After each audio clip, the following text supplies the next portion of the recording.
Chrysler 300 was a very interesting mix of comfort and performance. It boasted an extremely powerful engine, and yet it also provided amenities like power steering, power brakes, power antenna, and believe it or not, dual air conditioning front and rear. This Chrysler is a 1962 300 Sport Coupe. They were a real speedy car.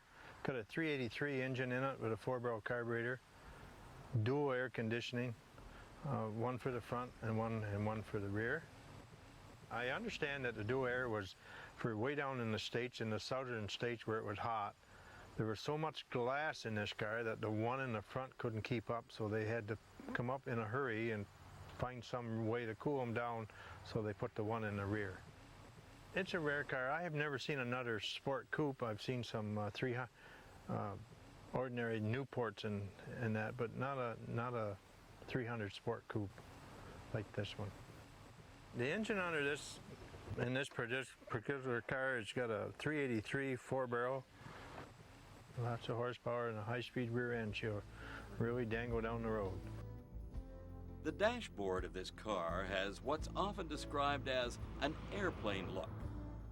This is further proof that the car was built to fly. The interior in this one is all original yet. It's original seats and original door panels and headliner. This dashboard is like an airplane look. It's a round dome. They had it in 61 and 62. Push button drive and no park in the transmission. You always have to remember to put the parking brake on. This car has all the options that you could get in the year that it was built.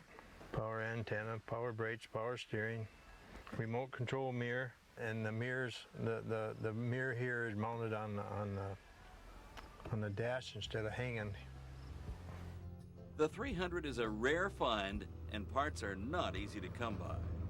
It's a nice styling, but one bad thing they did have on the 62 Chrysler was the taillights was exposed so much to the sun, and it cooked the lenses. And they're hard to find. You can't find any in the flea market at all now, and the new old stock is gone. These were in nice shape. Then they got a trunk in here big enough to hold the world. Up in the front there is your rear seat air conditioning unit. Another problem when restoring a beautiful car like this one is that they can be hard to let go. We restored this car for another gentleman and then turned around and bought it from him because it was such a nice car. It came out of Arizona. The body was in excellent shape, and we redone it from the bottom right to the top. When you work on them and restore them, and it was a nice car, and I think it was going to go to the auction, and we didn't want to see that happen, so